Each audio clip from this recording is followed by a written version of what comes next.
Cảm ơn bạn đã sử dụng dịch vụ của Trung tâm Không gian mạng Viettel.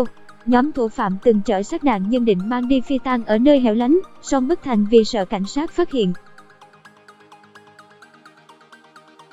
Hơn 4 tháng điều tra vụ án thiếu nữ giao gà ngày 30 Tết bị cưỡng bức, sát hại, Công an tỉnh Điện Biên đã khởi tố 9 bị can để điều tra về các tội giết người, cướp tài sản, hiếp dâm, tàng trữ trái phép chất ma túy, bắt giữ người trái pháp luật, bắt cóc nhằm chiếm đoạt tài sản và không tố giác tội phạm. Dịch vụ tổng hợp tiếng nói cung cấp bởi Trung tâm Không gian mạng Viettel.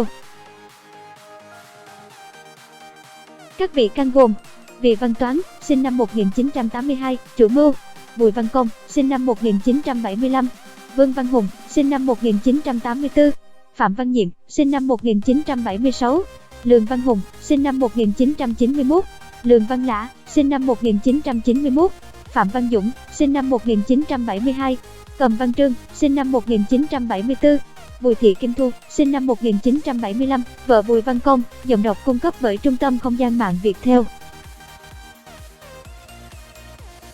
Giọng đọc được phát hành bởi Trung tâm Không gian mạng Viettel. Bên cạnh đó, Phòng Cảnh sát điều tra tội phạm về ma túy Công an tỉnh Điện Biên vẫn đang điều tra, làm sáng tỏ đường dây buôn bán ma túy của bị can Trần Thị Hiền, 45 tuổi, ở đồi 5, xã Thanh Hưng, huyện Điện Biên, tỉnh Điện Biên. Mẹ của nữ sinh giao gà bị sát hại ở Điện Biên và vợ chồng Vì Thị Thu, Vì Văn Toán cùng Lường Văn Hùng. Các đối tượng trong vụ án. Nguồn: VNN. Theo VNE, Đại tá Phạm Văn Tám, Phó Cục trưởng Cục Cảnh sát Hình sự, cho biết đây là vụ án đặc biệt nghiêm trọng nên ngay sau khi phát hiện, Cục đã cử cán bộ lên Điện Biên phối hợp điều tra. Tiếng nói từ Trung tâm Không gian mạng, Tập đoàn Công nghiệp Viễn thông Quân đội Viettel. Bản quyền thuộc về Tập đoàn Công nghiệp Viễn thông Quân đội Viettel. Các điều tra viên gặp nhiều khó khăn khi không được tiếp cận hiện trường đầu tiên nên nhiều dấu vết quan trọng có thể bị bỏ sót. Ban đầu, cơ quan pháp y Điện Biên nhận định nạn nhân tử vong 48 giờ trước khi phát hiện xác. Cảm ơn bạn đã tin tưởng sử dụng dịch vụ của Trung tâm Không gian mạng Viettel.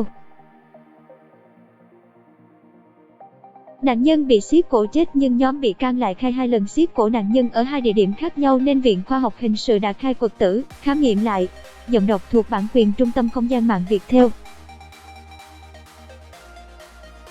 Kết quả cho thấy nạn nhân chỉ chết cách lúc phát hiện khoảng 6 tiếng và có 2 vết siết ở cổ. Dịch vụ tổng hợp tiếng nói cung cấp bởi Trung tâm Không gian mạng Viettel. Cảm ơn bạn đã tin tưởng sử dụng dịch vụ tổng hợp tiếng nói của Trung tâm Không gian mạng Viettel. Cổng nhà Bùi Văn Công, nơi giam giữ nữ sinh.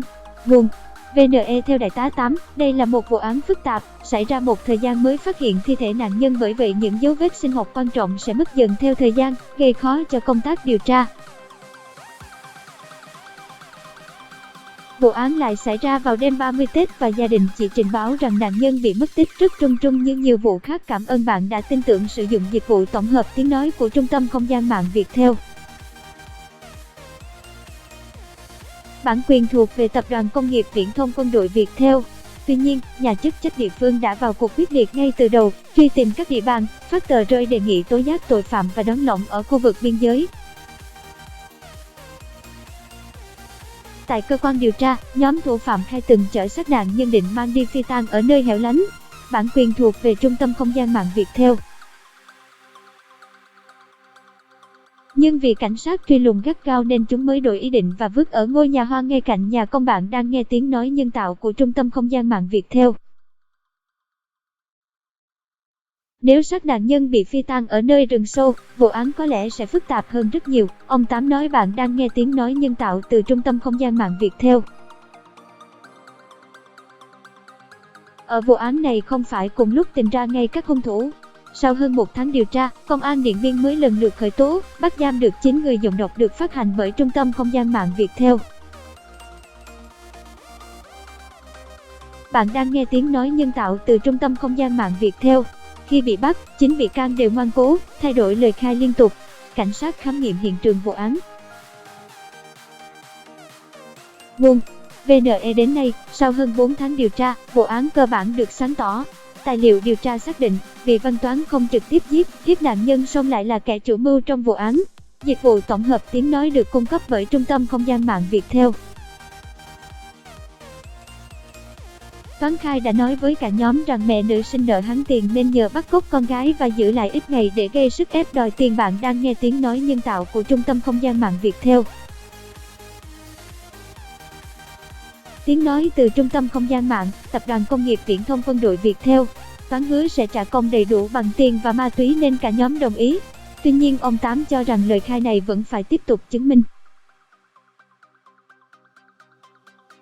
Dịch vụ tổng hợp tiếng nói được cung cấp bởi Trung tâm Không gian mạng Viettel. Những kẻ bị bắt đầu tiên là Vương Văn Hùng, 35 tuổi, Bùi Văn Công, 44 tuổi, Phạm Văn Nhiệm, 47 tuổi, Lường Văn Lã, 26 tuổi và Lường Văn Hùng, 39 tuổi. Sau khi cảnh sát đưa ra kết luận giám định có vết máu của nạn nhân trên thùng xe tải của Công, bọn chúng mới khai nhốt nạn nhân trên xe tải và hãm hiếp trong 2 ngày Tết trước khi sát hại. Bản quyền thuộc về Tập đoàn Công nghiệp Viễn thông Quân đội Viettel. Tuy nhiên, mùng 1 Tết, Công và vợ là Bùi Kim Thu vẫn đánh xe tải đi lễ chùa. Bởi vậy cảnh sát đặt ra giả thiết, nếu nạn nhân bị nhốt trên xe tại sao khi ra chỗ đông người lại không la hét kêu cứu. Qua nhiều ngày đấu tranh và kết hợp các chứng cứ hiện trường khác, cảnh sát xác định ngay sau khi bị bắt cóc vào đêm 30 Tết, thiếu nữ 22 tuổi đã được đưa về nhốt ở nhà Công. Giọng đọc thuộc bản quyền Trung tâm Không gian mạng Viettel. Giọng đọc được phát hành bởi Trung tâm Không gian mạng Viettel. 2 ngày đầu năm mới, nhóm người nghiện đến nhà Công và thay nhau hãm hiếp nạn nhân. Bọn chúng khai mỗi lần quan hệ đều dùng bao cao su. Đại tá Tám đánh giá có thể chúng đã cố tình không để lại dấu vết trên người nạn nhân để gây khó cảnh sát. Cảm ơn bạn đã tin tưởng sử dụng dịch vụ của Trung tâm Không gian mạng Viettel. Bản quyền thuộc về Trung tâm Không gian mạng Viettel. Khi bị nhốt, Bùi Kim Thu vẫn cho nạn nhân ăn uống đầy đủ. Điều này phù hợp với kết quả khám nghiệm tử thi khi cơm trong dạ dày nạn nhân chưa tiêu hóa hết. Bản quyền thuộc về Tập đoàn Công nghiệp Viễn thông Quân đội Viettel. Vì Văn Toán, chủ mưu trong vụ án. Nguồn: VNE nói về bị can nữ duy nhất trong vụ án. Ông Tám cho hay, ngay từ lúc Thu báo thông tin mình là người đầu tiên phát hiện xác nạn nhân, cảnh sát đã đưa người này vào tầm ngắm. Cảm ơn bạn đã sử dụng dịch vụ của Trung tâm Không gian mạng Viettel. Nhiều câu hỏi được đặt ra như vì sao mới sáng sớm mùng 3 Tết mà Thu đã lên ngôi nhà hoang. Bà ta khai lên thăm chuồng trại nhưng khu đó không có lợn, gà và đã bỏ hoang. Thu luôn ở bên chồng mấy ngày Tết, vậy bà ta có biết gì về vụ việc không? Sau nhiều ngày điều tra, cảnh sát đã khởi tố, bắt Bùi Kim Thu về tội không tố giác tội phạm. Dịch vụ tổng hợp tiếng nói cung cấp bởi Trung tâm Không gian mạng Viettel. Bị can này hiện được cho tại ngoại, cấm đi khỏi nơi cư trú. Kết quả điều tra đến hiện tại xác định, Toán nói với cả nhóm rằng mẹ nữ sinh nợ hắn tiền nên nhờ bắt cóc con gái và giữ lại ít ngày để gây sức ép đòi tiền. Giọng đọc cung cấp bởi Tập đoàn Công nghiệp Viễn thông Quân đội Viettel. Giọng đọc thuộc bản quyền Trung tâm Không gian mạng Viettel. Toán hứa trả công đầy đủ bằng tiền và ma túy nên cả nhóm đồng ý. Sau khi lên kế hoạch, cả nhóm cùng bắt cóc nạn nhân vào ngày mùng 4 tháng 2. Giọng đọc được phát hành bởi Trung tâm Không gian mạng Viettel.